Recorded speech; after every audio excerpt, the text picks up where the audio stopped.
Je suis le directeur adjoint de la sécurité alimentaire à l'IRDC. Au CRDI, vous pouvez, si vous en avez besoin, obtenir des casques d'écoute pour l'interprétation. L'événement sera diffusé en direct. Et ça sera sur le post YouTube du CRDI en anglais, en français, dans quelques jours. Nous avons quelques présentations au début, ensuite un panel, questions, discussions à la fin. Merci d'être venu. Merci à l'équipe du CRDI. Merci aux collègues qui ont rendu possible cet événement. Sur ce, veuillez vous joindre à nous. On va souhaiter la bienvenue à Jean Lebel et CRDI, Centre de recherche pour le développement international. Merci d'être là ce matin. And the Facebook address, Santiago, is... L'adresse Facebook, Santiago, c'est facebook.com. Baroblique, non, c'est pas ça. Oui, c'est ça? Bon. Je suis Lambel. Je suis le président du Centre de recherche pour le développement international ici à Ottawa, comme vous le savez. Nous sommes une société de la couronne du gouvernement fédéral qui investit dans les connaissances, l'innovation et les solutions pour améliorer les vies des gens dans le monde en voie de développement. Et nous agissons en vertu de cette famille d'affaires mondiale Canada. C'est un plaisir pour moi, ce matin, d'organiser cet événement de pair avec l'Institut international de recherche sur les politiques alimentaires. Et merci aussi à César Chavez d'être avec nous, secrétaire parlementaire pour le développement international. Nous sommes en train de célébrer le lancement de ce rapport. Point déterminant où nous en sommes en tant que communauté internationale à un moment où l'économie mondiale se porte bien, la plupart du temps, mais où la faim a gagné du terrain dans le monde. Nous devons réagir au fait que la faim a augmenté dans le monde après une décennie de déclin, consacrer des ressources et trouver des solutions à ce problème qui peut s'aggraver très rapidement. En travaillant de concert avec d'autres partenaires, le gouvernement du Canada, des bailleurs internationaux et d'autres, des organisations de la société civile et également du secteur privé. Donc, en travaillant ensemble, nous contribuons aux efforts pour améliorer la sécurité alimentaire et nutritionnelle dans le monde. We are actively engaging in new... Nous participons activement à de nouveaux partenariats, des initiatives qui font la promotion d'une approche qui regarde la sécurité alimentaire de façon holistique. Le mois dernier, j'étais au Royaume-Uni pour lancer un nouveau partenariat entre l'Institut et le ministère de la Santé et des Soins sociaux du Royaume-Uni. Il y a quelques semaines, j'ai lancé ce nouveau programme avec les services sociaux et de la santé. Il s'agit d'une initiative sur la résistance antimicrobienne. Cela a un impact sur les animaux. Comme vous le savez, les médicaments deviennent de plus en plus inefficaces. Cela a un impact sur les êtres humains. Le fait de développer cette résistance auprès des animaux, cela se transfère chez les êtres humains. Si nous n'avons pas ce qu'il faut pour combattre les maladies chez les êtres humains, si les antibiotiques ne sont pas efficaces, nous faisons face à des risques importants pour la santé publique. Je présente cet exemple.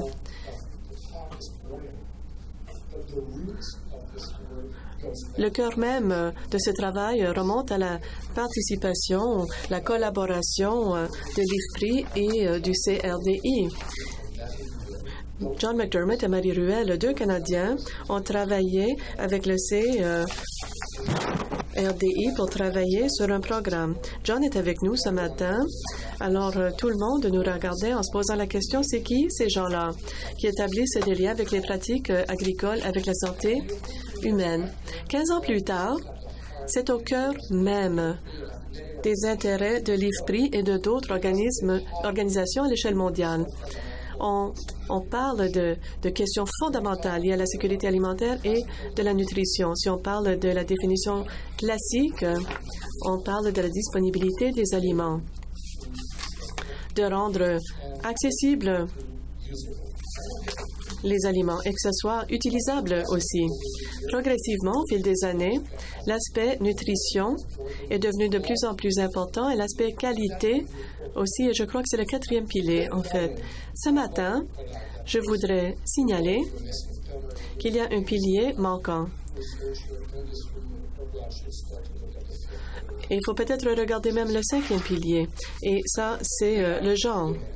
Sans les femmes dans le domaine de l'agriculture, on serait perdu. Les femmes sont la force motrice de la croissance et le développement dans plusieurs pays dans le domaine agricole. En dépit de cela, en dépit des efforts que nous faisons pour mieux comprendre comment le faire, comment mieux faire les choses avec les femmes, eh bien, nous accusons énormément de retard. Heureusement qu'il y a du travail qui se fait avec Affaires mondiales Canada, le CRDI, l'IFPRI, et on va en entendre parler ce matin. Mais il nous reste beaucoup de travail à faire. Cette année, le rapport va regarder la mondialisation et parmi des pressions anti-mondialisation, il est absolument essentiel que notre secteur s'oriente sur une voie qui met en priorité les partenariats et la collaboration. Alors voilà pourquoi nous sommes ici avec vous, Schengen à IFPRI. Pour moi, il est toujours un plaisir de faire rapport et de dire que la première subvention donnée à l'IFPRI a été faite par le CRDI en collaboration avec d'autres partenaires.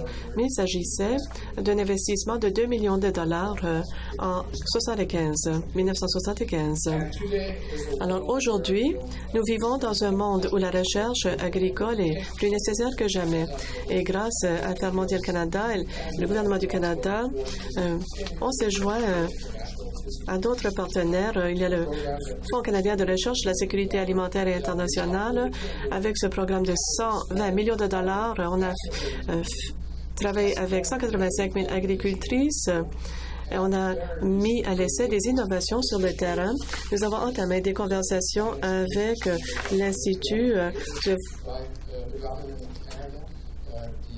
de Montréal. Le directeur Paul Lamontagne et moi-même, nous croyons que nous avons quelques projets qui sont maintenant prêts à être commercialisés.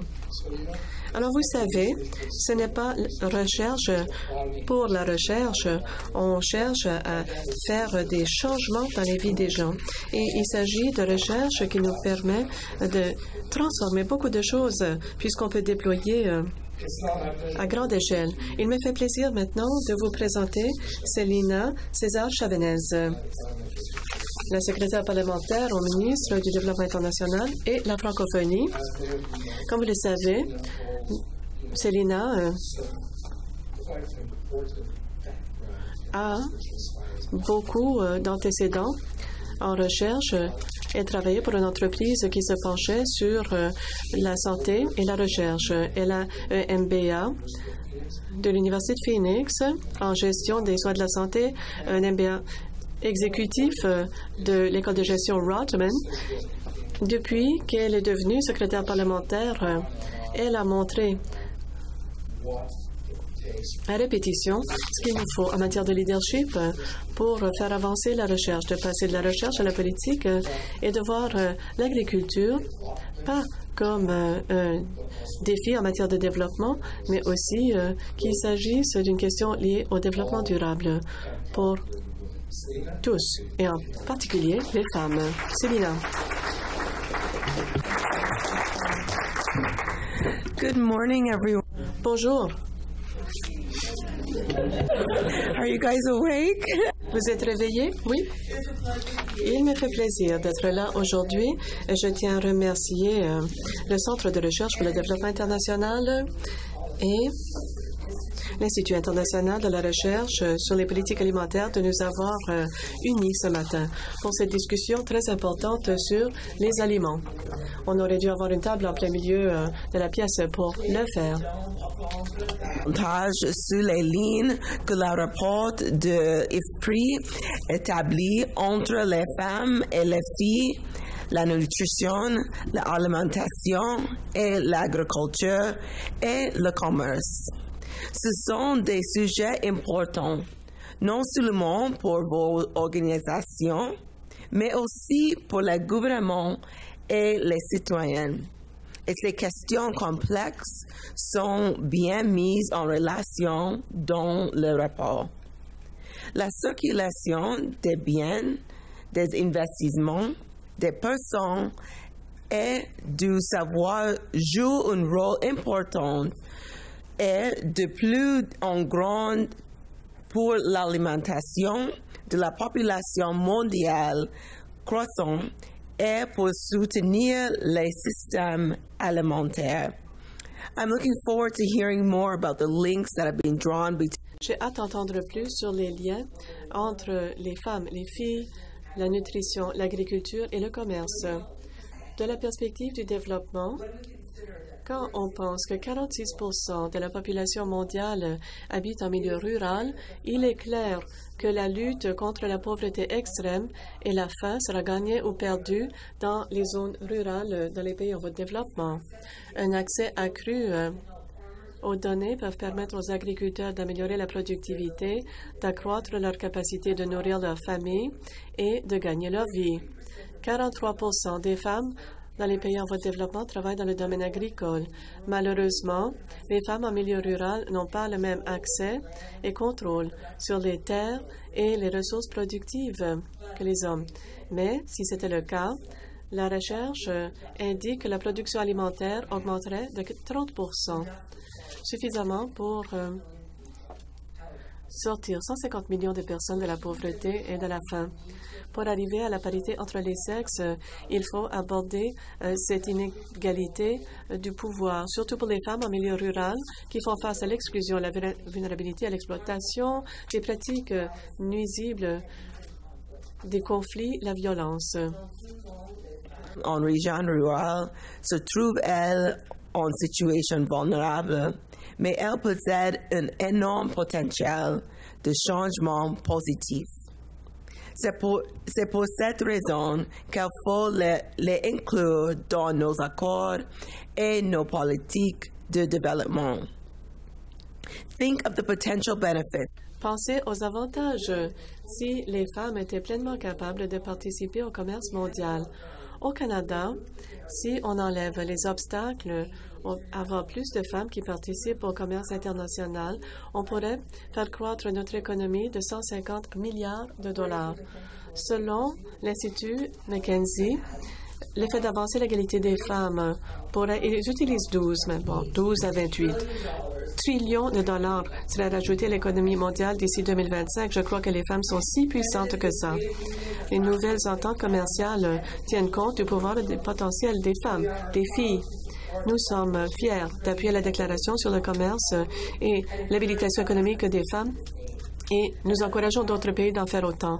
Une autre raison pour appuyer les femmes et se concentrer sur leur habilitation, c'est que la participation des femmes à l'économie est aussi un moyen viable d'empêcher le conflit et de permettre d'avoir une base stable pour le développement économique pour tous. Le Canada reconnaît le rôle crucial joué par les femmes et les filles pour réduire la pauvreté et pour éliminer la faim. Voilà pourquoi la contribution de plusieurs organisations, plusieurs ici dans la salle, ont permis à aider les politiques féministes internationales du Canada. Il est choquant que 60% des 800 millions de gens mal nourris au monde sont des femmes et des filles.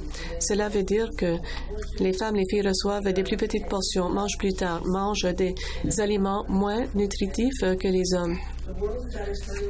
Le monde est un carrefour. Les femmes s'expriment et on entend leur voix. Le Canada s'engage à amplifier les voix des femmes et à faire la promotion de leur leadership à tous les niveaux. Nous avons présenté le programme Women's Lead and Leadership. Nous avons accordé 150 millions de dollars sur 5 ans envers ce programme. Le Canada a l'intention d'appuyer des entreprises agricoles gérées par les femmes, leur permettre d'augmenter leur capacité et d'élargir leur impact dans leurs économies locales.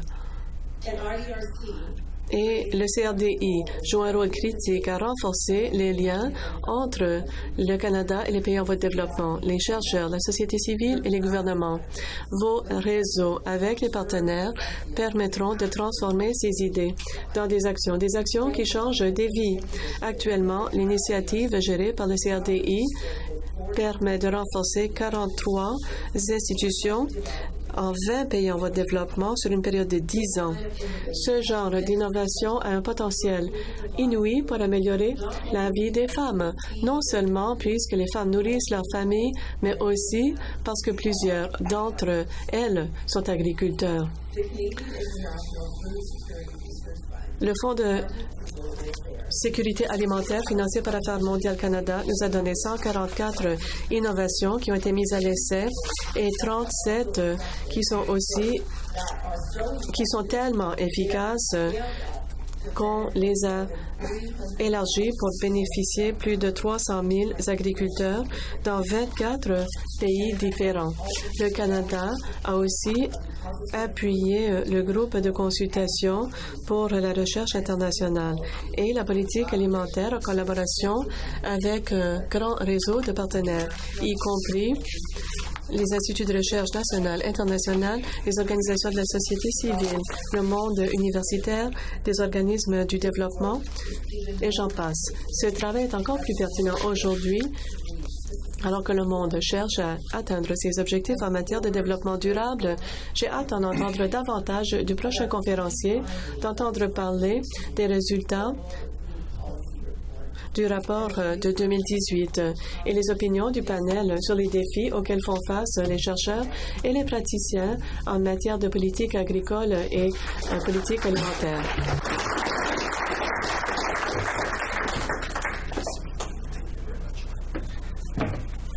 Thank you very much, Selena, for those.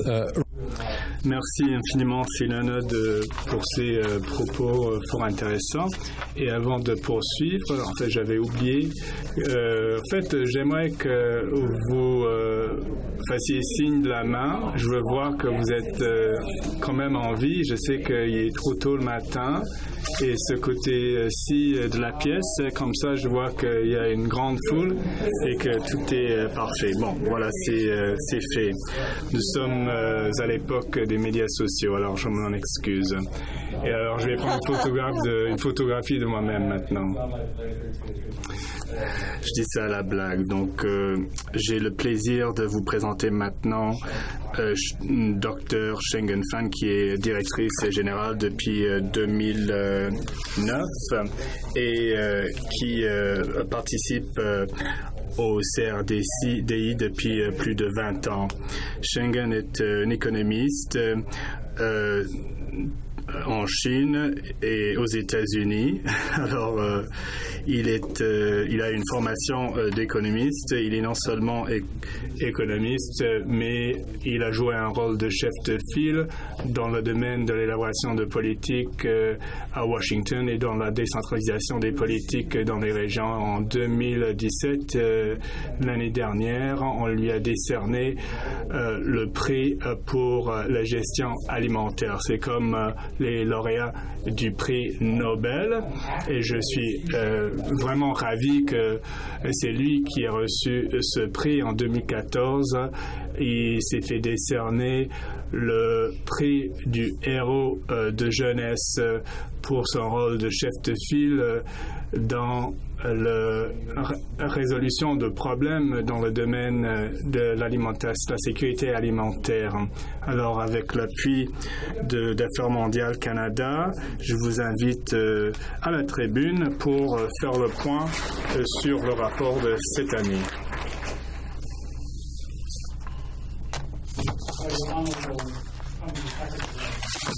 Eh bien, comme l'a souligné Irena,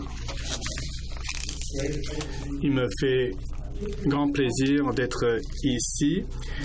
Le prix a été financé depuis 1975 et le CRDC en est un des premiers bailleurs de fonds, dont également le Rockefeller Foundation et le Centre de recherche agricole. Alors, sans la participation du CRDC, nous n'aurions pas vu le jour. Et au cours des 40 dernières années, l'appui fourni par le Canada a permis à l'IFPRI de déployer des efforts dans bien des domaines, non seulement grâce à la participation financière du CRDC, mais également par la participation de grands Canadiens, enfin, sur le plan de la nutrition, de la santé, ainsi que les questions sexospécifiques. Et j'espère que nous pourrons renforcer ces liens. Je viens au Canada tous les deux ans. C'est justement la raison pour laquelle nous sommes ici, pour réseauter, pour renforcer davantage notre partenariat. Chaque année, à l'IFPRI, nous lançons un rapport sur l'alimentation mondiale. Nous en sommes à la 7e édition et chaque année, nous tenons à présenter un rapport qui est fort pertinent en matière de politique alimentaire. Nous passons en revue tous les éléments des enjeux reliés à l'alimentation.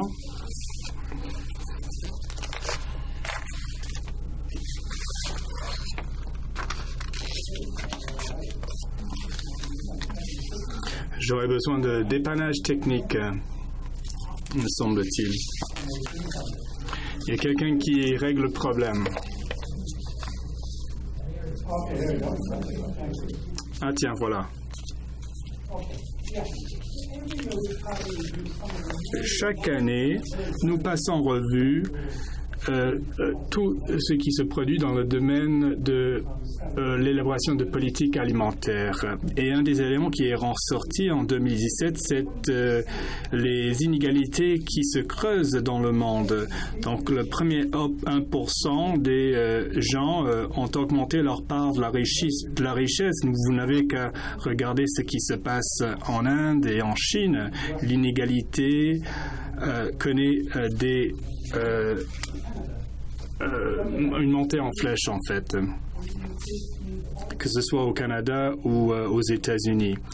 Et cette inégalité aura une incidence sur l'accès aux aliments, surtout les aliments nutritifs et sains.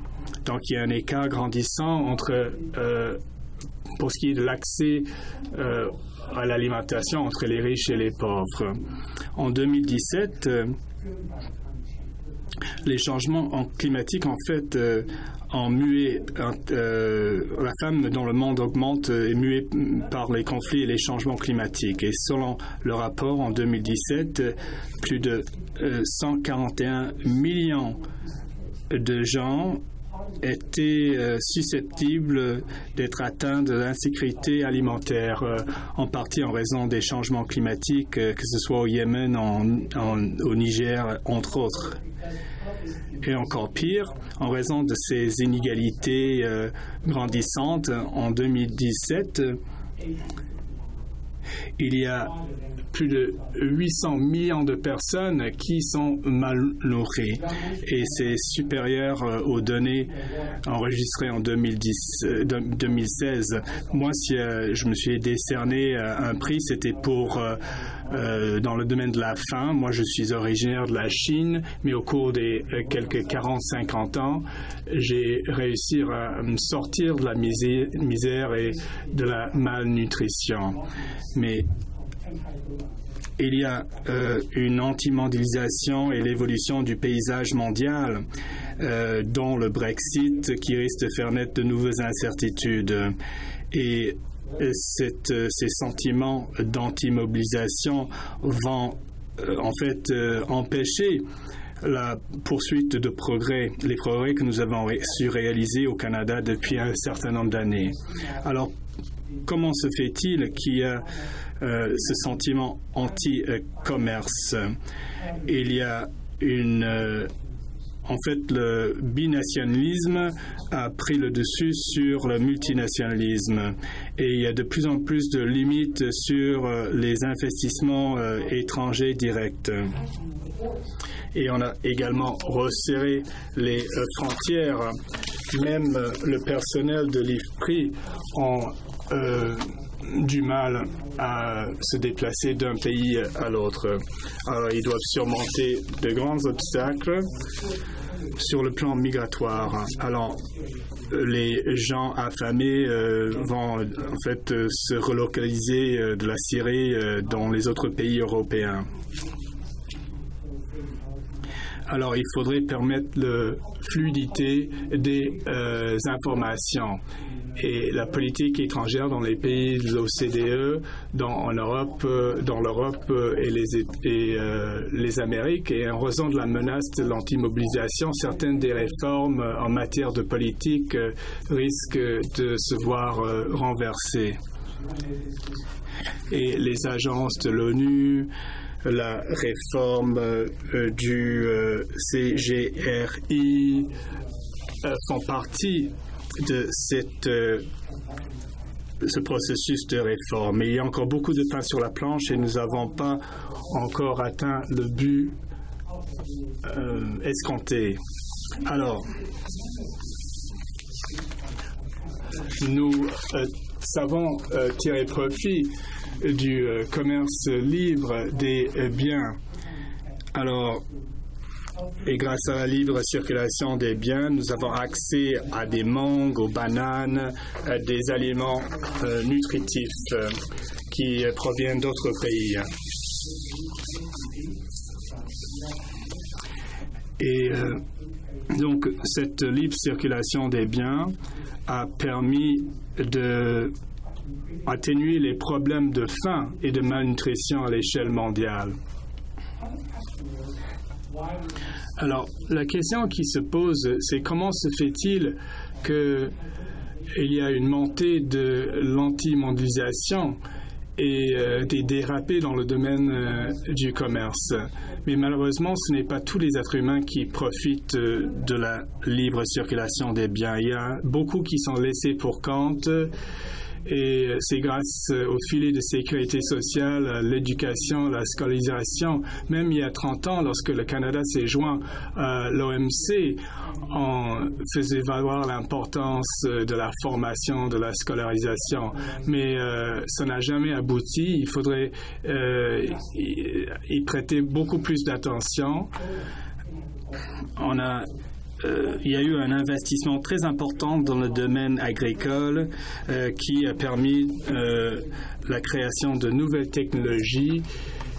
Il y a eu d'importants investissements dans la Chine, dans l'Asie et même ici au Canada et en Amérique du Nord. Et en 2017-2018,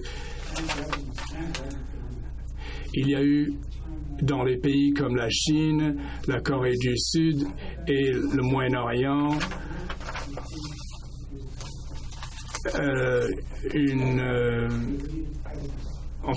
un déclin de la production de certains aliments. Donc, il faudrait faire venir de nouvelles technologies dans davantage de marchés mondiaux. Alors, comment faire en sorte que tous les parties prenantes tirent un profit de ces investissements? La propriété représente un atout important. Soit ces propriétaires ont la possibilité de louer leur terrain à des entreprises multinationales ou monter leur propre entreprise. Alors, les droits immobiliers, ça fait partie intégrante des politiques alimentaires. Il y a de nombreux organismes internationaux qui ont rédigé des lignes directrices facultatives et cette ligne directrice doit être suivie. Et l'Union de l'Afrique, a adopté cette politique. Alors, en Afrique, lorsqu'il y a un investissement des pays étrangers, les droits immobiliers des propriétaires sont protégés. L'habilitation des femmes. On a réalisé beaucoup de progrès, comme l'a souligné Alec Hagenes. Elle s'est jointe à l'IPRI en 1996, ou 1995 plutôt. Et sa collègue s'est joint la même année que moi, mais c'est grâce à son leadership que nous avons su bâtir une équipe solide en matière de l'égalité entre les sexes. Mais à l'époque, il n'y avait pas de volet ou de chapitre distinct pour les femmes. Et tous les chapitres qui figurent dans ce rapport doivent témoigner de la participation des femmes, que ce soit dans le commerce, dans l'investissement, la migration, entre autres. La mondialisation représente un défi, mais également une occasion en or pour habiliter les femmes. À titre d'exemple, nous avons besoin d'un cadre politique qui permet aux femmes de jouer ce rôle. Et je pense que l'honorable secrétaire l'a exprimé de façon éloquente. Les femmes ont besoin d'accès aux services agricoles, aux connaissances. Elle doit avoir voix au chapitre dans le domaine sur la scène politique. Elles doivent avoir accès aux associations communautaires, entre autres, pour qu'elles fassent partie intégrante des collectivités et de manière s'habiliter elles-mêmes. Je ne vais pas trop m'attarder sur cette question. Je sais qu'il y a un panel qui a été mis sur pied qui est mandaté d'étudier cette question, à savoir comment habiliter les femmes dans une ère de mondialisation et d'intégration mondiale. Alors, la migration internationale. Alors, il y a eu tout au long de l'histoire humaine beaucoup d'immigration en raison de guerres, de catastrophes naturelles. Et les données probantes indiquent que la migration permet de régler des problèmes de la sécurité alimentaire, non seulement pour les immigrants, mais également pour ceux qui sont laissés et qui restent dans leur pays d'origine. The country are still committed to receive the refugees or Alors, il y a certains pays qui s'engagent à être terre d'accueil pour les réfugiés. Si vous regardez les revenus des ménages au Bangladesh, vous allez voir qu'il y a une correspondance importante entre le flux migratoire et les revenus des ménages. Même la migration saisonnière peut aider.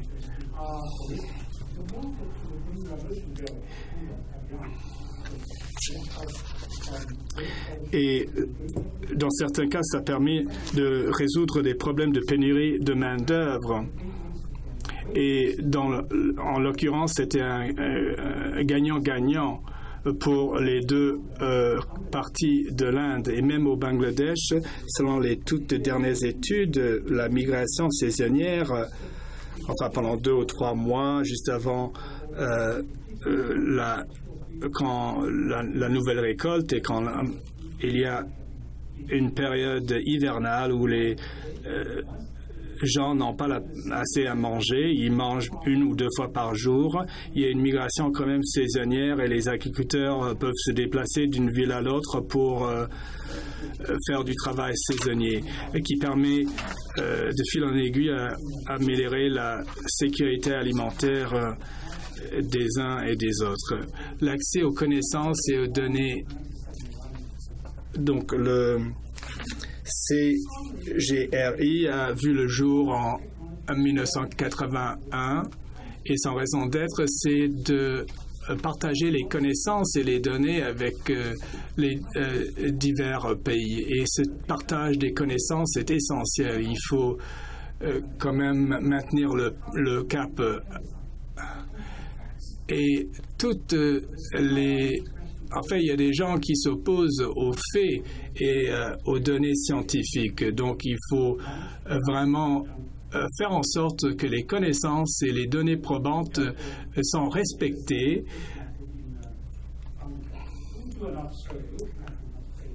Nous menons beaucoup de sondages, notamment au Bangladesh. Et revenons au sondage sur les ménages mené par l'IPRI dans certains pays. Nous partageons ces données avec quiconque s'y intéresse. Et au fil du temps, nous recueillons de plus en plus de données et tout le monde doit y avoir accès. Et il y a une initiative de mégadonnées qui a vu le jour et qui a été menée par CGRI.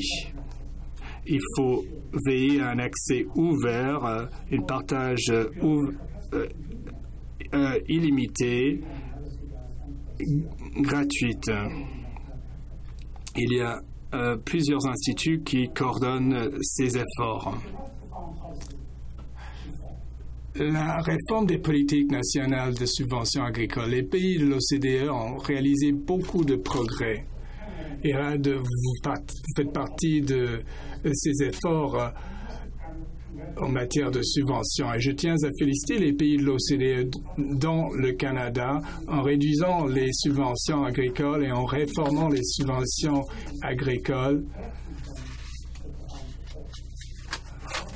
pour mettre un terme à ce genre de soutien financier. 20% des produits agricoles sont toujours soutenus par des subventions agricoles, mais ça n'a rien à voir avec la production, c'est plutôt un soutien au niveau du revenu des employés. Et l'OCDE a fait d'importants progrès en la matière. Mais vu les menaces actuelles en matière de commerce, dont notamment entre la Chine et les États-Unis, certains pays vont mettre en place des politiques nationalistes dans le but de soutenir leurs agriculteurs. Et ces pays voudraient éviter que leurs agriculteurs soient pénalisés par ces guerres commerciales. Et certains pays de l'OCDE, en fait, renversent la vapeur et les progrès qu'ils ont réalisés au cours des dernières 20 années. Alors, la gouvernance reste à être renforcée. On voit ici, il y a différentes organisations qui cherchent à le faire, qui cherchent à réformer. Pouvons-nous établir quelque chose de semblable? Il y a un panel intergouvernemental sur le changement climatique. J'ai pensé que c'était très bien pour partager les données avec tout le monde.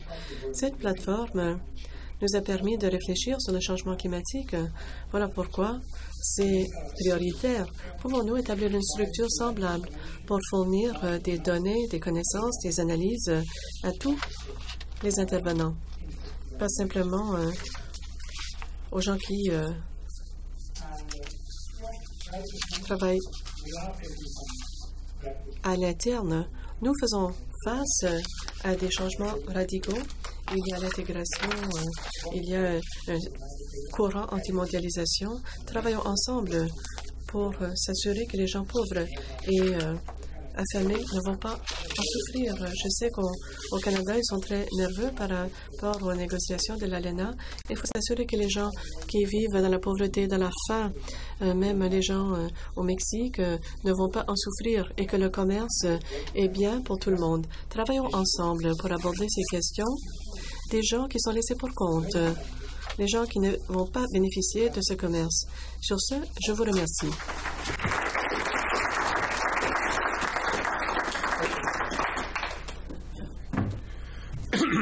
Thank you, Schengen. Merci, Schengen, de vos commentaires. Un document remarquable qui est en production depuis 8-9 ans et j'ai toujours hâte de le recevoir. Ce sont les rapports, les documents qui font une différence basés sur des preuves et cela nous permet d'avoir des données disponibles et c'est précieux. Maintenant, passons au panel. Je vais inviter ma collègue Jemima. Jemima est une experte au CRDI. Elle travaille avec nous depuis 5 ans. Elle est spécialiste et travaille au domaine de l'agriculture et de la sécurité alimentaire. Elle sera la facilitatrice et Elle travaille aussi aux questions liées à l'égalité des sexes. Elle est venue de notre bureau de Nairobi à ici. Elle nous rend service. Elle va rester quelques journées de plus alors que ses enfants sont sans leur maman au Kenya. Alors, Jemima représente le genre de leadership que nous avons au centre. Elle est aussi fellow à l'Institut Aspen, où elle y consacre beaucoup de temps sur cette question, les femmes et l'agriculture, et comment rendre cela viable et accroître le nombre de femmes en agriculture. Alors, Jemima, je vais vous demander de présenter les membres du panel. Et ensuite, on passera au sujet de la journée. Merci. Merci, Jean. Parfois, quand il me présente, je ne suis pas sûre qu'il parle de moi. C'est un grand plaisir pour moi de faciliter cette discussion. Merci, Schengen, de cette analyse concise et très approfondie du rapport.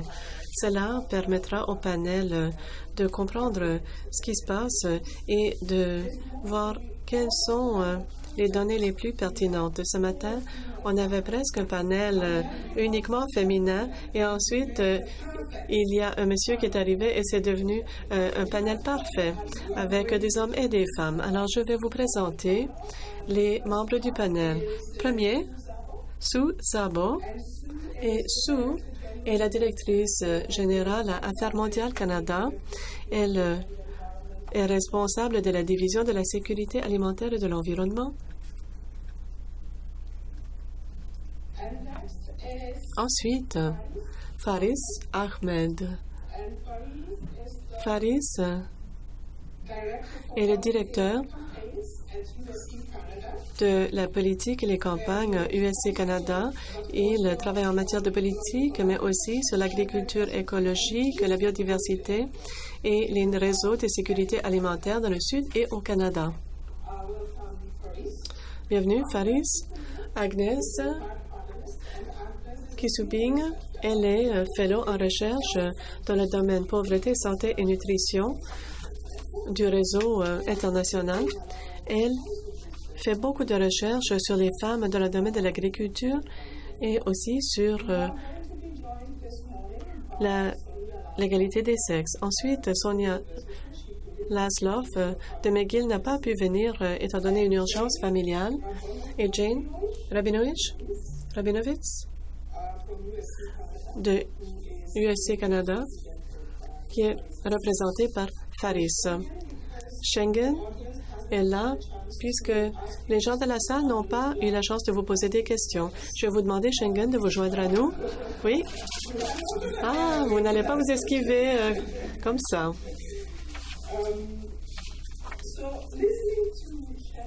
Alors, en écoutant Schengen et Jean, ce qui me vient à l'esprit, c'est l'urgence de la situation. Nous avons cet objectif de mettre fin à la faim d'ici 2030. Quand on regarde les chiffres du rapport, il m'est venu à l'esprit qu'il faut agir. On ne peut pas avoir 850 millions de personnes qui sont mal nourries, 155 millions d'enfants qui ont des troubles de croissance. Et quand on regarde ces chiffres, aujourd'hui, il faut voir que ce 815 millions, ces 155 millions d'enfants, ce sont des êtres humains. Ce ne sont pas des statistiques. Ce sont des êtres humains. Et il incombe à nous tous d'agir. Ce matin, nous avons un panel qui est composé de chercheurs dans des domaines différents, des représentants du gouvernement, de la société civile, puisque nous avons tous notre part à faire pour mettre fin à la faim. Alors, on va parler du rôle d'habilitation des femmes, mais aussi la vulnérabilité des femmes vis-à-vis la faim et les obstacles, la migration, par exemple. Et il y a plusieurs points qui ont été soulevés par Schengen. Je voudrais que le panel regarde vers l'avenir. Comment passer d'où nous sommes maintenant jusqu'à là où on veut être en 2030. Alors, on va se dire bienvenue au panel.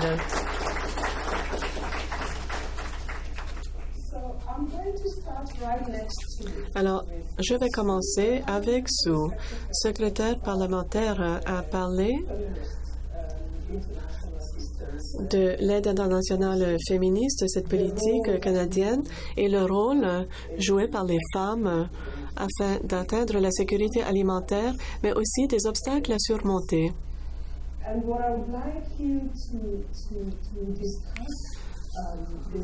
Ce matin, je vous demandais de parler du contexte actuel. Avec le contexte actuel de la sécurité alimentaire au monde, comment le Canada avance-t-il? Comment le Canada contribue-t-il au développement de systèmes de sécurité alimentaire, surtout dans les pays en voie de développement? Merci, et merci à IFPRI et au CRDI de m'avoir invité ce matin. Puisque je vois plusieurs collègues dans la salle, je suis un peu intimidée puisque je connais le niveau d'expertise dans la salle. De participer dans le panel d'aujourd'hui avec nos partenaires de développement de longue date. Je félicite IFPRI pour se pencher sur l'enjeu difficile et de plus en plus contesté de la mondialisation et pour apporter une lentille réfléchie et analytique aux multiples facteurs qui se présentent. Ce nouveau rapport fait état de la complexité de la situation, augmentation des catastrophes liées au climat, importante migration de population, possible retour à un commerce international plus protectionniste. Mais il fait aussi mention des opportunités pour améliorer l'efficacité du système agroalimentaire, notamment au niveau de l'innovation. Et je vais retourner à ce thème. The timing of this launch could not Le lancement ne pourrait pas être mieux pour le Canada. Nous avons dit, nous mettons à l'exécution nos politiques féministes d'aide internationale. L'analyse et les recommandations seront très utiles pour nous et pour tous les pays qui cherchent à atteindre ces objectifs en matière de développement durable. La politique internationale se concentre sur les plus pauvres, les plus vulnérables et sur la promotion de l'égalité entre les sexes, l'habilitation des femmes et des filles comme étant le moyen le plus puissant d'atteindre ces objectifs en matière de développement. Cette approche va de pair avec les preuves. Vous avez parlé de la recherche. C'est un appel à la prudence pour réduire la pauvreté. Alors maintenant, je voudrais mentionner 3 aspects clés de notre politique et des façons dont les actions du Canada contribuent à la sécurité alimentaire et les systèmes alimentaires dans ces pays en voie de développement. Premièrement, la politique du Canada met l'accent sur la croissance qui fonctionne pour tous. Cela veut dire de regarder les possibilités économiques, les chaînes de valeur, reconnaître que les femmes doivent être habilitées économiquement et cela veut dire qu'il faut aborder les obstacles, accès au crédit, accès aux technologies et des nouvelles techniques de production. Besoin de s'asseoir à la table pour s'exprimer sur leurs préoccupations et leurs idées et sur les activités à mettre en œuvre pour le développement de leur communauté et leur société. Canada's Progressive Trade. Le programme de commerce du Canada progressiste fait la promotion d'un système de commerce et d'échanges internationaux plus ouverts. Et alors, on se porte à la défense de l'égalité des sexes et le commerce. Nous savons que même si les gens reculent de la mondialisation, les maladies et les insectes nuisibles, non. En Afrique, on a vu des insectes nuisibles aux Amériques. En 2016, se sont répandus dans l'Afrique sous-saharienne. Cela a endommagé les récoltes et souvent, cela a un impact sur les petits agriculteurs. Cela a aussi un impact sur la croissance économique de la région. Avec ce genre de contexte, il faut repenser et rebâtir des communautés résilientes, des établissements qui peuvent s'adapter à ces situations. Le Canada a une approche à de multiples niveaux qui comprennent l'appui à des établissements Et cela comprend le soutien à la recherche. Cela peut aider à protéger les méthodes de survie. Le Canada esquisse le lien avec la nutrition, accès aux aliments nutritifs, des systèmes de nutrition viables et les droits de la personne pour les filles et les femmes. Le rapport de l'IFPRI dit que le conflit joue un rôle important pour ce qui est de l'augmentation de la famine. Au Canada, on cherche à offrir de l'aide humanitaire qui aborde non seulement les besoins en matière d'aide alimentaire et de nutrition, mais aussi les besoins interreliés, par exemple la santé la santé de la reproduction et santé de la femme. Aussi, il y a des initiatives de paix et de sécurité. La paix est essentielle pour des meilleurs résultats en matière de nutrition pour les familles. L'approche du Canada à la dignité humaine, avec ses multiples liens avec la nutrition et la sécurité alimentaire, fait preuve d'une approche dans ce monde qui est de plus en plus imprévisible. Cette imprévisibilité m'apporte au troisième facteur, le changement climatique. Encore une fois, le rapport de l'IFPRI dit que les chocs climatiques sont un facteur qui ont exacerbé les défis liés à la sécurité alimentaire. Le Canada reconnaît que le changement climatique, des événements météorologiques extrêmes, des inondations, des sécheresses, etc., ont un impact sur la production agricole et la productivité. Mais nous savons aussi que l'influence va des deux est à double tranchant parce que l'agriculture contribue aux gaz à effet de serre. Afin d'assurer la sécurité alimentaire en faisant la promotion de croissance, il nous faut des cultures agricoles plus viables à long terme. Avec l'investissement de plusieurs milliards de dollars du Canada envers le changement climatique, on s'engage à appuyer les pays en voie de développement à avoir des économies faibles en carbone et d'appuyer des pratiques agricoles intelligentes. Notre contribution de 2,65 milliards de dollars cherche à obtenir des ressources supplémentaires du secteur privé. Nous savons que les ressources publiques ne sont pas assez pour atteindre les objectifs et puisque nous savons que pour vraiment passer à un nouveau modèle économique, le secteur privé doit aussi utiliser des approches plus durables. Nous cherchons à utiliser le système mondial pour satisfaire les besoins de la véritable économie, mais de façon plus durable. L'un des défis à relever, c'est d'avoir comment faire la promotion d'agriculture intelligente, non seulement parmi les grands producteurs, mais d'appuyer les petits agriculteurs, y compris les femmes, afin de trouver les innovations qui permettront de bâtir des communautés et des systèmes agricoles plus résilients et plus intelligents. Je voudrais mettre l'accent sur le fait que pour tous les domaines prioritaires de la politique, la preuve, c'est un élément clé.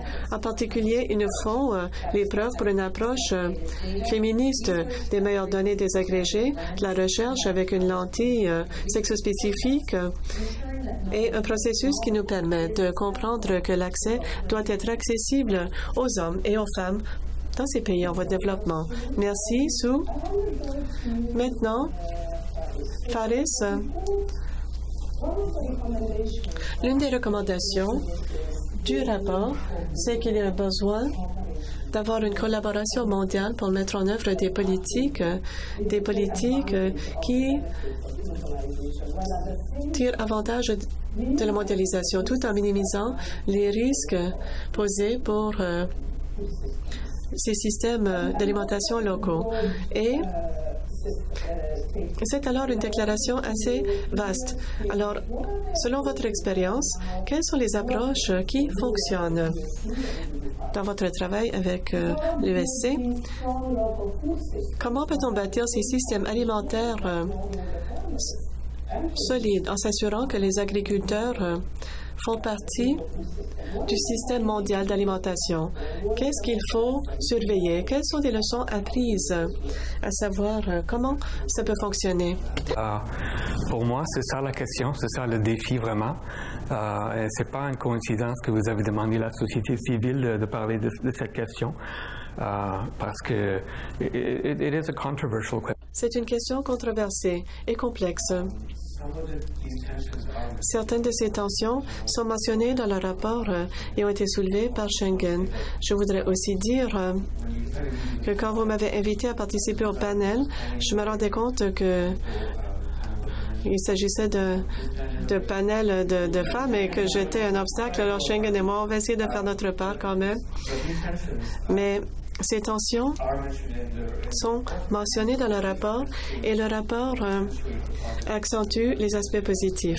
Hier, j'écoutais une chanson d'Aretha Franklin et cette chanson pour laquelle elle est devenue très connue, si elle travaillait à Livprix ou au CRDI, elle aurait dit accentuer le positif de la mondialisation dans le domaine de la sécurité alimentaire et l'impact que ça peut avoir. Mais je crois qu'elle dirait aussi traiter ces tensions avec respect. RESPCT, n'est-ce pas? Alors, c'est très important parce que nous sommes d'accord qu'au sein de ces questions de la mondialisation se retrouvent des questions sur la justice alimentaire. Je crois que nous, la communauté internationale, on devrait s'inquiéter quant à certains aspects de la mondialisation. Et je ne parle pas ici de la réponse Trump de fermer les frontières, mais plutôt de différencier cela entre les mouvements sociaux et des organismes d'agriculteurs qui ont dit la mondialisation a des impacts nuisibles. Et ils ont dit faites attention à la mondialisation de l'agriculteur. L'agriculture, c'était une clé. Il y avait de la spéculation et les investissements qui ont causé de la volatilité au sein des marchés et cela a mené au déplacement des agriculteurs et cela a même fait en sorte que certains gouvernements sont tombés. Il y a une certaine justification en parlant de ces aspects de la mondialisation et du fait d'exiger d'avoir un plus grand contrôle sur le capital et de traiter l'alimentation de façon différente. C'est ce qu'on nous dit et le fait de regarder les droits de la personne, les droits des femmes et que ça fasse partie des politiques alimentaires. Il nous demande de sauvegarder cette idée de centaines de milliers d'agriculteurs avec leur propre système de connaissances qui sont en fait les gens qui protègent les écosystèmes et la biodiversité. C'est tellement important pour le climat. Alors, il faut que leur voix soit au chapitre. Et la deuxième partie, par rapport à la justice alimentaire, et ce qui est encore plus important, c'est de voir quelle sorte de mondialisation voulons-nous. Parce que ça ne va pas disparaître et ça se porte à une approche axée sur les systèmes alimentaires. On cherche à bâtir des systèmes alimentaires. Quels principes pourraient être utilisés pour regarder une politique mondialisée? C'est donc le thème de ce rapport. Et la politique alimentaire est importante dans la mesure où les aliments sont une préoccupation de tout le monde. Et les principes que je revendique, ce sont les principes suivants. Une démarche axée sur les droits aux aliments, aux semences, aux ressources. La dignité humaine, c'est un des piliers clés.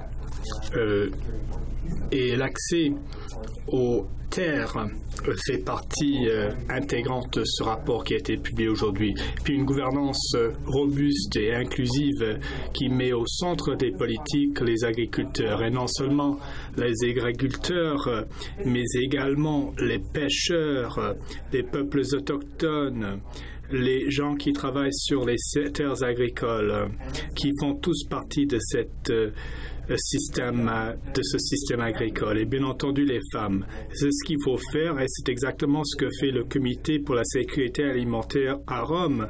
C'est une plateforme inclusive pour ce qui est de la politique, des politiques en matière de santé ou de sécurité alimentaire.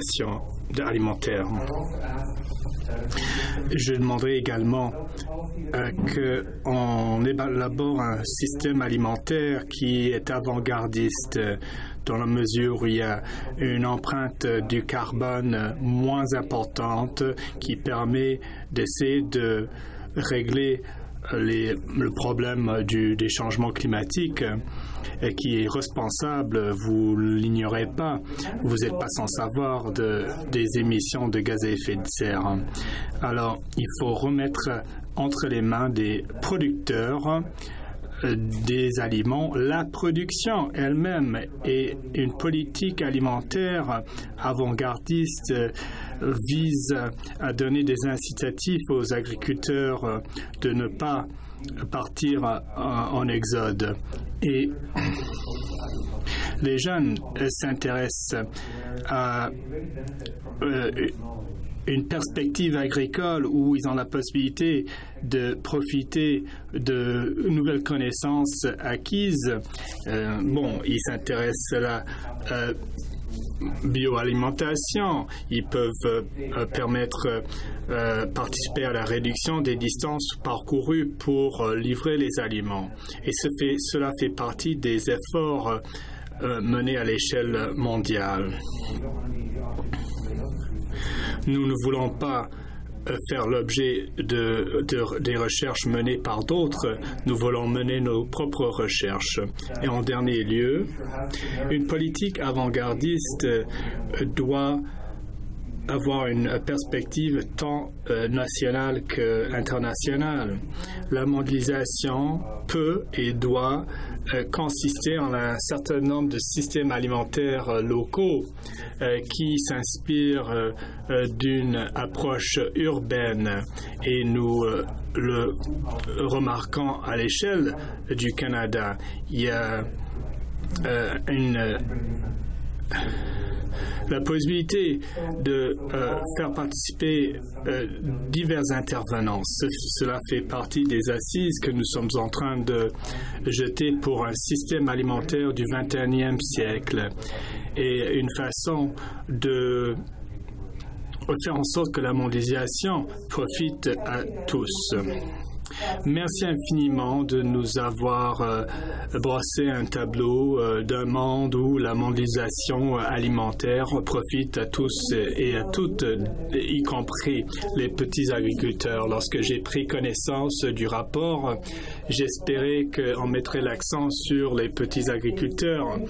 Ce que j'ai noté, c'est que le rapport traite des prix alimentaires qui demeurent peu élevés pour un certain nombre de raisons. Alors, pour les importateurs, c'est une bonne chose, mais pour les petits agriculteurs, est-ce une bonne chose? Est-ce que les prix bas des aliments pour la population générale est une bonne chose si on tient compte des conséquences que cela peut avoir sur les agriculteurs? Combien d'entre vous ont mangé aujourd'hui? C'est-à-dire, ont mangé votre petit déjeuner.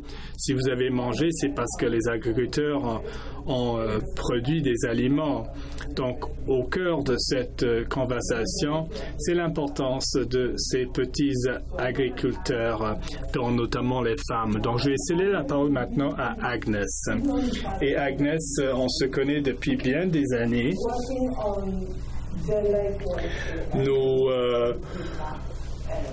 travaillons dans le domaine de la parité entre les hommes et les femmes et la sécurité alimentaire. Et selon l'indice de la faim mondiale, vous avez fait une correspondance entre l'inégalité entre les sexes et la faim.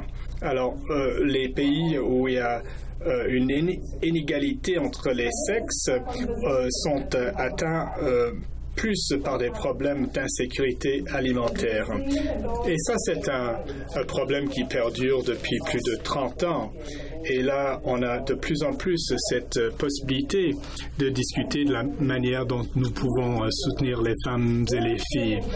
Et grâce à vos recherches, quels sont les exemples de réussite? Moi, j'ai participé à des réunions où on discute longuement de la parité homme-femme. Mais quels sont les mécanismes qui permettent de trouver un juste équilibre pour les femmes et les hommes? Alors, quelles sont les mesures que nous prenons à l'échelle mondiale et dans un contexte de l'atteinte des objectifs de développement durable?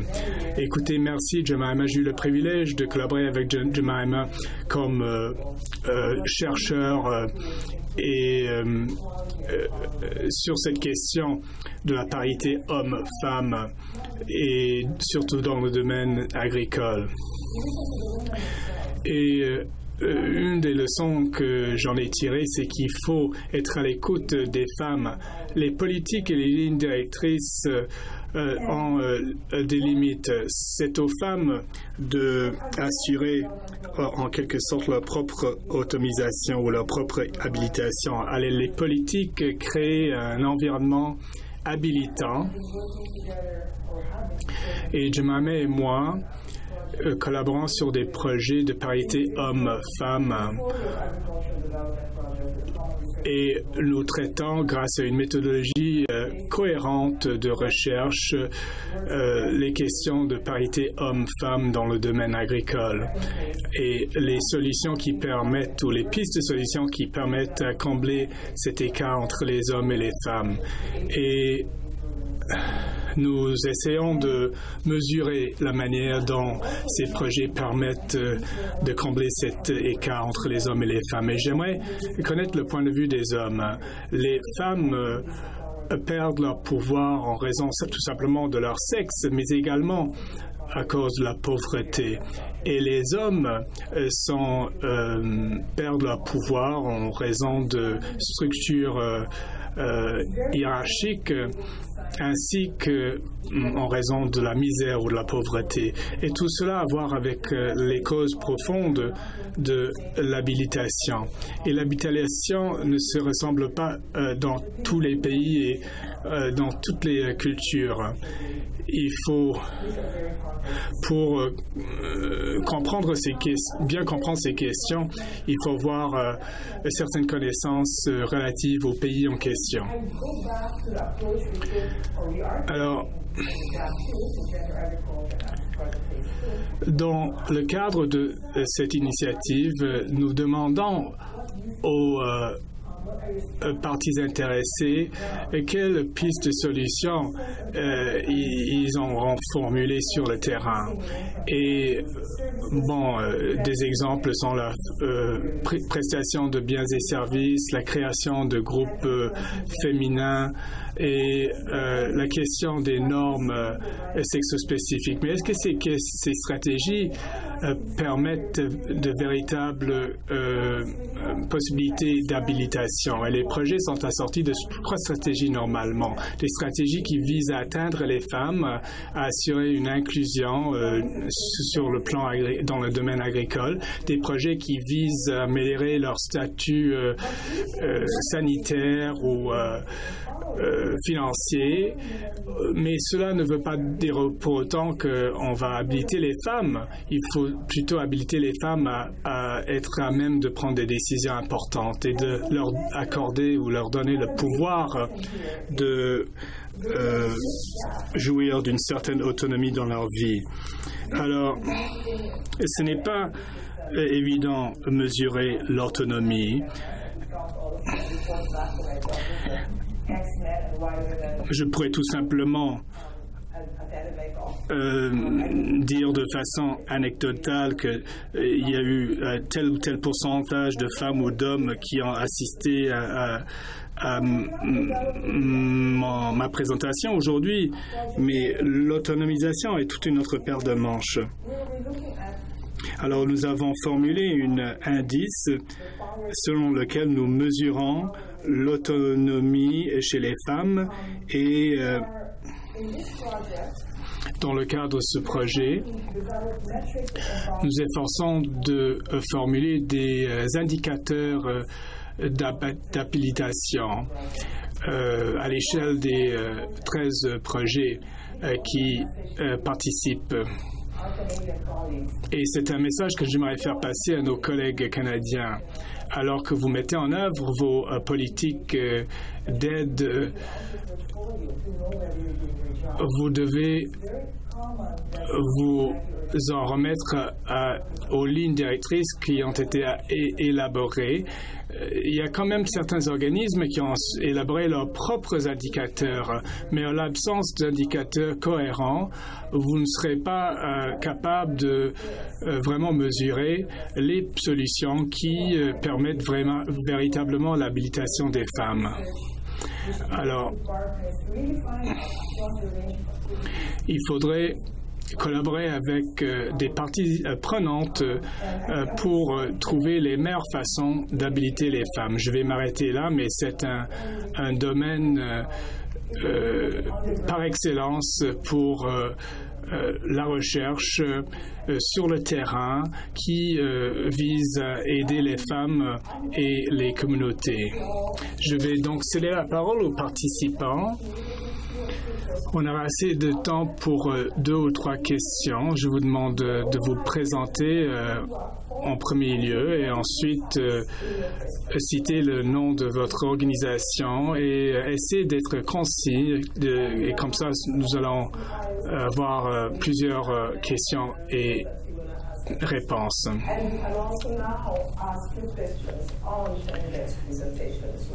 Et vos questions peuvent porter également sur l'exposé présenté par Schengen. Y a-t-il des questions?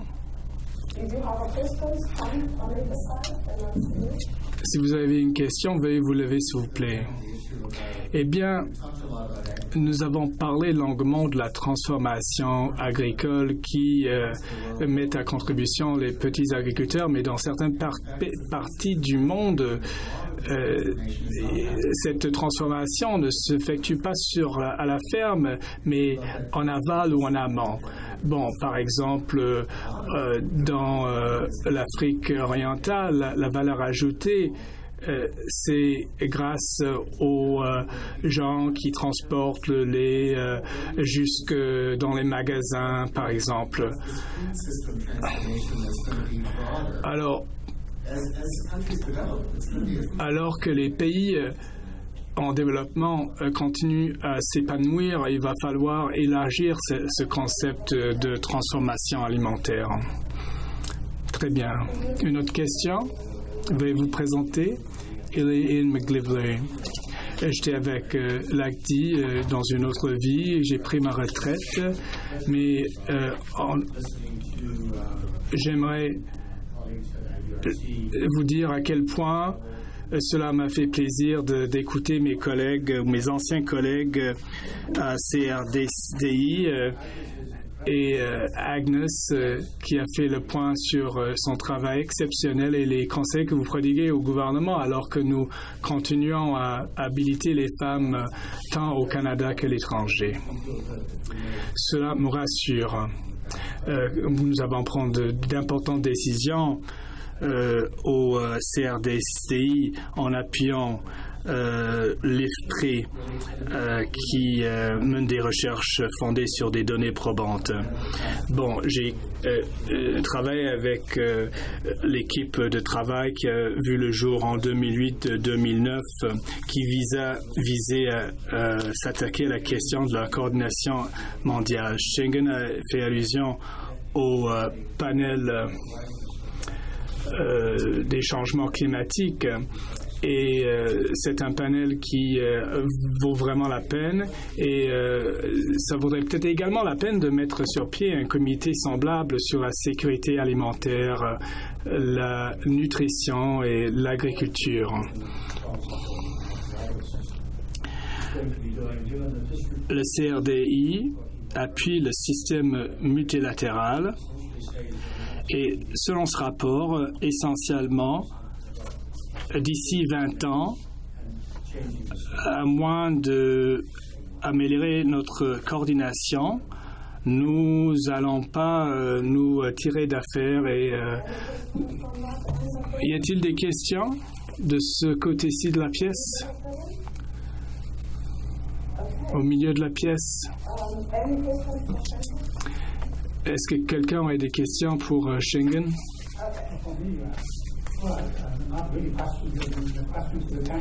Moi, j'ai une question pour les panélistes. Ah non, je me demandais si les participants avaient des questions pour vous plutôt. Bon, il y a deux questions. Première question, examiner le système alimentaire de façon plus holistique, le système de transformation alimentaire, la manière de réfléchir, la façon de réfléchir de façon plus holistique et le rôle que pourra jouer le Canada en termes de coordination en matière de sécurité alimentaire. Est-ce que quelqu'un voudrait s'y lancer?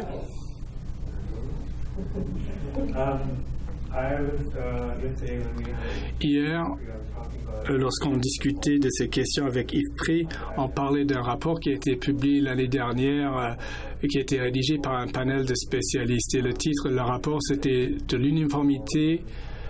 En fait, il s'agissait d'une transition vers un système agricole davantage holistique. Ils ont fait valoir l'importance de cette transition et c'est quand même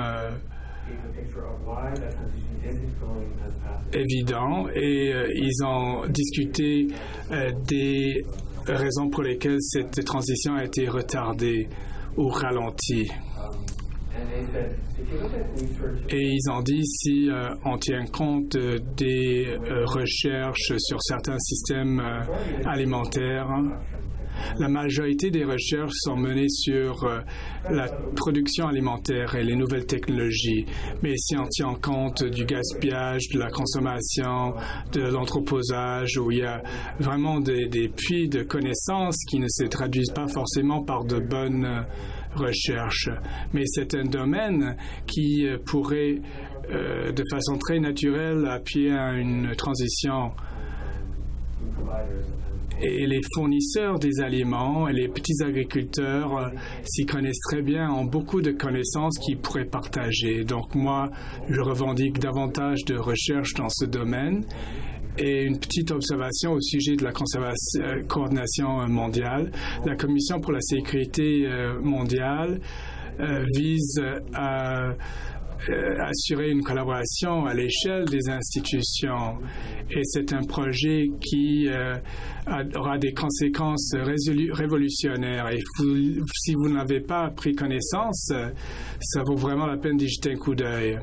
Le secteur privé, la société civile, tout le monde a un rôle à jouer et tout le monde peut y participer d'une façon ou d'une autre. Les conversations que nous avons eues avec mon équipe depuis la dernière semaine, bon, quand on pense à cette transformation du système alimentaire, comment s'assurer qu'on regarde les questions liées à l'égalité entre les sexes? On essaie d'imaginer un système agricole ou alimentaire et ensuite on intègre la parité homme-femme. Comment bâtir un système inclusif? Je ne sais pas si vous pouvez nous permettre d'imaginer à quoi ça pourrait ressembler. Merci, Jemima.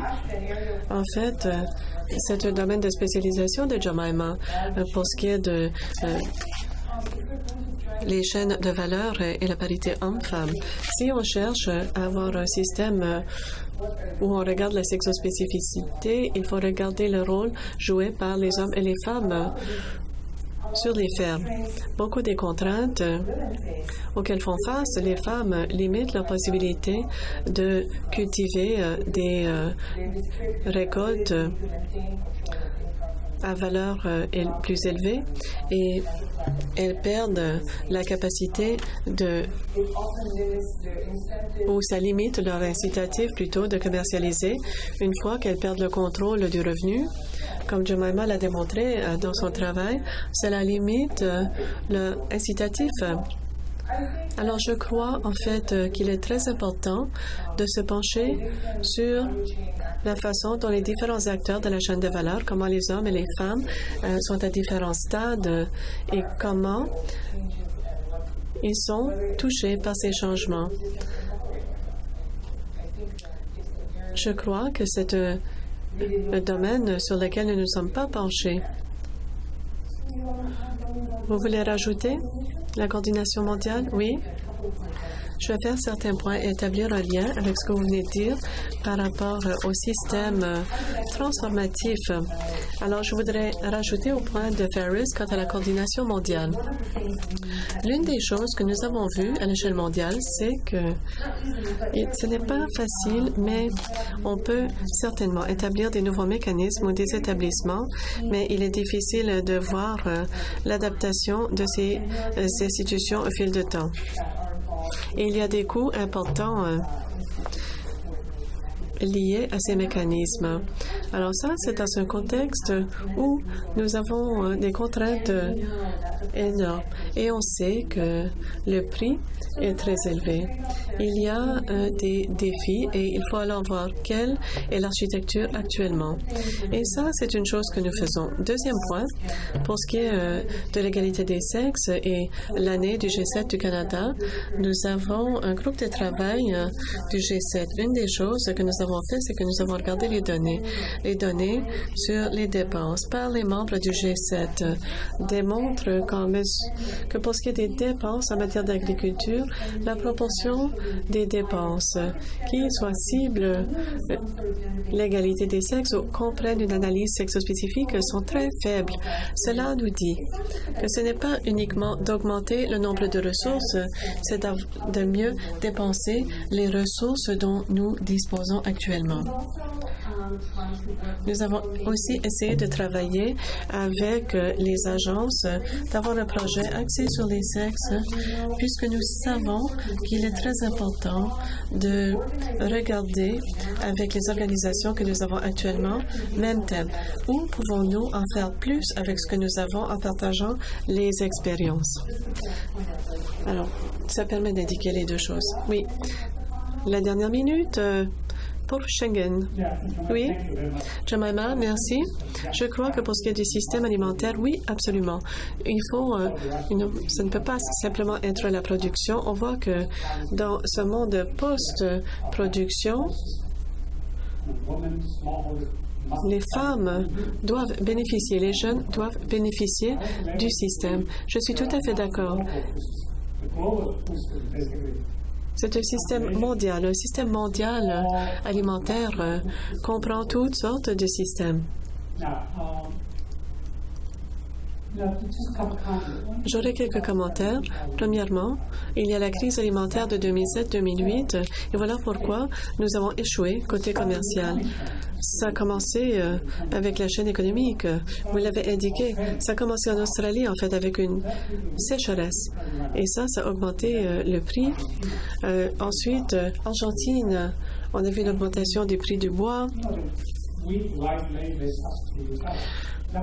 Alors, ensuite, cela avec les prix élevés du pétrole, le prix du pétrole a toujours un lien étroit avec les prix alimentaires. Pourquoi les prix alimentaires sont faibles? Bon, parce que le prix du pétrole est faible. Qu'est-ce qui s'est passé? On utilise... Parfois, on interdit des exportations et ça double et ça triple les prix des aliments. Pour ce qui est du riz, dans 6 mois, on a doublé le prix du riz. Alors écoutez, oui, absolument. La spéculation est là. Bonne spéculation. Ça peut aider les petits marchés. Alors, comment équilibrer cela? De côté, oui, il faut avoir une bonne réglementation pour s'assurer que ça va fonctionner. Entre-temps, il faut s'assurer d'être transparent. Alors, les prix plus faibles, qu'est-ce qu'on fait avec les plus petits agriculteurs? Parfois, il faut sortir de l'agriculture. En Chine, il y a des gens qui quittent, déménagent dans les villes. Et là, ils gagnent un revenu plus élevé. Eh bien, les agriculteurs peuvent ensuite consolider. Alors, moi, j'appelle ça... il faut parfois quitter les fermes et parfois, ils doivent monter dans la chaîne pour avoir des productions de produits à valeur ajoutée, à valeur plus élevée. Si on est pris avec les petits agriculteurs au Kenya, au Ouganda, avec un demi-hectare de terre, même s'ils augmentent la production de 50%, vous le savez, les prix de la production diminuent. Merci. Merci, Schengen. Il faut mettre fin à ce panel. Alors, on va remercier Sue Sabo, Faris Ahmed et Schengen. Et j'invite Santiago de prendre la parole. Merci. Je voudrais terminer premièrement en remerciant Michel Gagnon, John et votre équipe, l'équipe de communication au CRDI, puisqu'ils ont été capables de créer ce panel. Je crois que ça a été un panel parfait. Alors, quelques commentaires. On ne peut pas avoir 800 millions d'êtres humains qui souffrent de faim. C'est inacceptable. L'heure est parfaite. On peut y arriver. Et nous avons entendu beaucoup de choses quant aux preuves et les façons dont on mesure ce qu'on fait. Cela va informer les politiques et les investissements. Mais le message que cette mondialisation que nous désirons doit fonctionner pour tout le monde. Et je crois que c'est quelque chose qui nous unit. Nous, les 3, 4, 5 agences qui sont ici, et je sais que tous les participants sont d'accord avec ce principe. Je vous remercie. Nous sommes à l'heure. C'est incroyable. Je crois que c'est la première fois qu'on termine à l'heure. Un grand merci. Merci d'être venu. Restez à l'écoute, puisque nous allons continuer avec ce genre d'événements. Au CRDI, nous avons des événements avec le FAO, avec FIPRI. Alors, on va envoyer des courriels au LIS. Merci encore une fois. Bonne journée.